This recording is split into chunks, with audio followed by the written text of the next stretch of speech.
Hello, my dear Piscean friends. If you have a sun, moon, or rising in Pisces, these messages may very well resonate with you as we tune into the energies that are happening. You know what I do find interesting about general readings is that they actually usually have a lot of accuracy, and the reason is that whatever's going on astrologically is affecting everybody at the same time, affecting all of us with particular themes, and especially by our signs, it affects us in our different houses in certain ways. And so that's why when we tap into the energies of any particular sign, there's a lot of things that come up. There are themes that each sign is going through that month. And if there are things in the message that resonate with you, then great. And if there's some things that don't, then just know that you can leave those aside. As I'm shuffling the cards, I want to tell you about my special.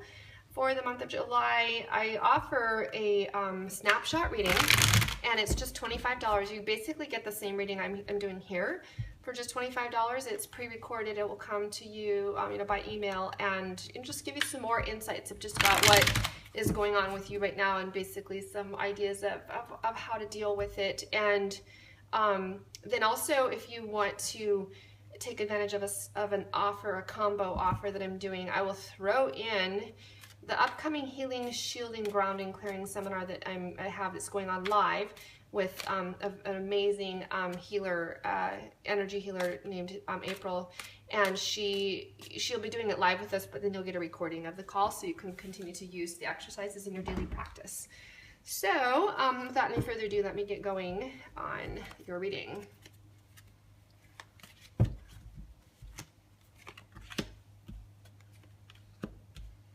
I'm a Pisces moon, so it'll be interesting to see as I pull all these cards up what I'm going to see for myself as well.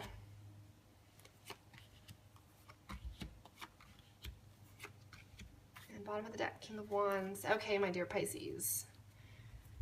At the very central of your spread, we have the Hermit. And this is really what we're being called to do right now. We're being called to go within and to allow light to be shed on some of the darkest places in our hearts and in our minds in order to reach new levels of understanding and enlightenment. And I feel like there's some things that we've been conflicted about. I feel like it's it could be external conflict that we're facing that's challenging us right now. This card is the Challenger, or it could be internal conflict that you're facing, or a combination of both. But in either case, the real answer to the conflict that you're facing is by going within for answers. I know that it is always helpful to get some outside input and direction and ideas, whether it's from readings such as watching them on YouTube, or getting personal readings, or talking to your guides and angels, watching for signs and that kind of thing, or reading books. But ultimately, your best information really comes from when you take all of this outside pieces of information and you distill it into your own understanding, and hook it in with what you really know is your internal truth, because we all have an internal truth. Before we were even born, we designed our life, made a life plan, and we mapped it out very detailed with many different interactions with other people, and plan for growth. And if you really are tuning into yourself through being this hermit, then you will it will solve all of the problems that you face. Not that it's going to fix them and make them go away, but it will solve how to deal with them, how to integrate them into your life to help you grow, and then to have a ultimately happy and successful life. So in your recent past, we have Two of Pentacles, which just really says you have been working to achieve balance, and you've done a really good job of it. This clown, he cracks me up because he's riding a unicycle and he's juggling at the same time, and that's quite a feat of balance. And I see that there's even a balance here between the land and the water, and he's kind of been on a journey with it as well. So you guys have done a good job with that, and you actually have some great support in coming in, because your near future is the Wheel of Fortune. So basically, you have set out to accomplish a lot of things yourself. You've worked in a physical sense to bring balance and between your emotions and your maybe even internally, between your yin and your yang and whatever else. You're doing the inner work that needs to be done. And yet sometimes we just need a little bit more help in order to move our life along into what we really desire. and it's coming. The help is coming, and I really feel like in the near future, in the form of serendipitous events and things that were beyond your control. Because, and again, there are things that have to do with that inner map that I was talking about, and there are certain things that we just need to sit back and allow the universe to bring into our experience. So at the base of the spread, we have the Ten of Pentacles, which just says to me that you're really focused right now on things of a physical nature, which is great, and money. And I actually feel, I mean, this card is about abundance and wealth.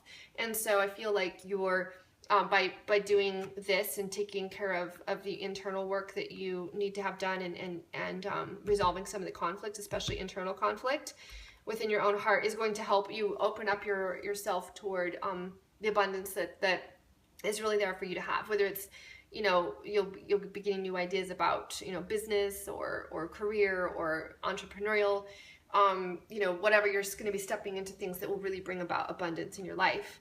And at the top of the spread, we have the Two of Wands. This card, there's several different meanings for it. One is, I feel, I pretty much always look at this and say this is indicating, divine partnership and twin flame relationship. And it's interesting because this is just a single person standing there with both of these wands. And it's interesting, I've never thought about this before, but the second wand is not actually in her hand. It's actually floating out just beyond her reach. And so maybe you feel like this has been just beyond your reach, as is the bird as well.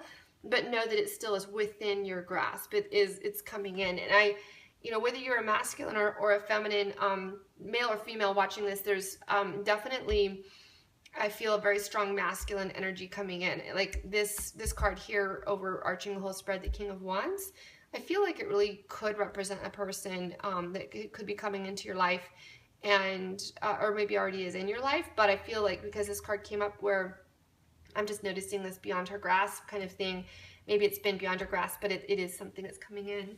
And it is a soulmate relationship. So if you haven't been, and I kind of feel like there's a connection here too with the Wheel of Fortune and bringing all of this together, the financial piece and, the romantic partner as well. The Six of Cups comes up here saying that this is a soulmate. You have a soulmate, and that right next is your suggested action. You're actually being told to either start looking for them or focus on them if you already have them, if you know who they are. If they're already in your life, then just really focus on your partnership with them. The Emperor comes next, and this is as an outside influence. And so I feel like you have coming to your aid this new ability to really stand and be your own person and to conquer new things. That the Emperor goes forth and conquers. And I feel like there's a connection here with the Ten of Pentacles. So you really have like this opportunity to experience wealth and abundance in your life. And that's part of what actually is going to bring in, your connection with your soulmate is going to be part of that, in a sense that as you come into your own power, then you're able to attract the soulmate into your life. Because really, the universe, wants us to experience these incredible new ways of relating, and they have to do with us owning our own power. Your outside influence is the moon. And so I feel like this full moon that we just went through in the summer solstice, this gateway, was really a huge one for you. So, and for me, because again, a Scorpio moon, we came through this portal. You actually see the portal right here with the, kind of a gateway here. And moving on beyond, we've got like this lobster thing in the water that actually kind of reminds me of a scorpion. So there's some transformation that took place as you went through this portal and this gate in the new moon. And the outcome of the card is you're really going to be able to, I feel like it's saying you'll be able to resolve the things that you felt that you had lack and you didn't, like you were missing and that you didn't have, because you had like these 3 cups here that you didn't have, and yet you have the 2 coming in. And so maybe for right now, you're still feeling some of this, like I don't have it, like this, I want this, but it isn't here yet. But it will be coming in. We have that as the theme. We have the King of Wands. So it's just interesting for me.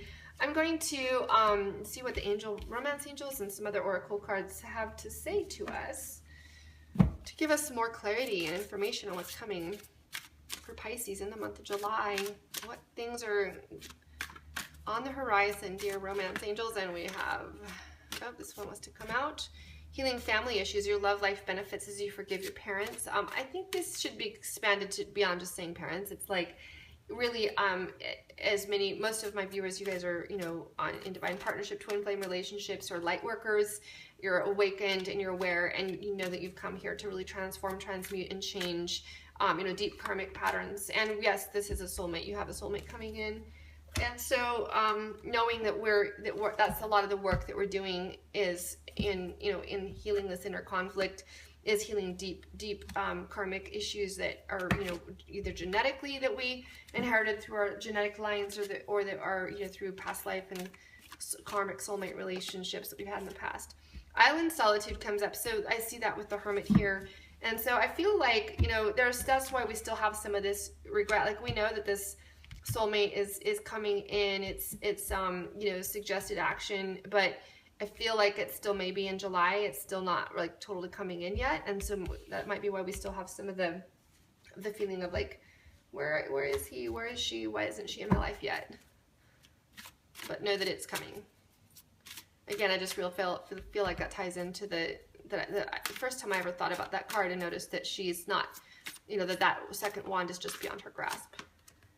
Steady progress. We acknowledge you for the progress you've made in remembering love in your daily activities, and we clearly see the contribution you're making to the world through your thoughts, feelings, and actions here. And just know that you are making steady progress through this. So, you know, there's just some solitude coming up here, that the universe is working on our behalf, but you know, there's just sometimes things that still need to play out before it's time. And I have wait. So, my friends, have patience. That's all I can say right now about this spread, and that, you know, we do have really good things coming for us, but there's just gonna, you know that you're making steady progress, but, you know, you're gonna have to wait maybe on your soulmate a little bit longer. You've got this solitude coming up. So when you get to this point at the, you know, toward the end of the month here, and you're like, okay, you know, I'm ready for them, but how come they're not here yet? Know that I still feel like it's all coming. It's just taking a little bit longer. So I hope you enjoyed the reading, and much love to you. See you all next month.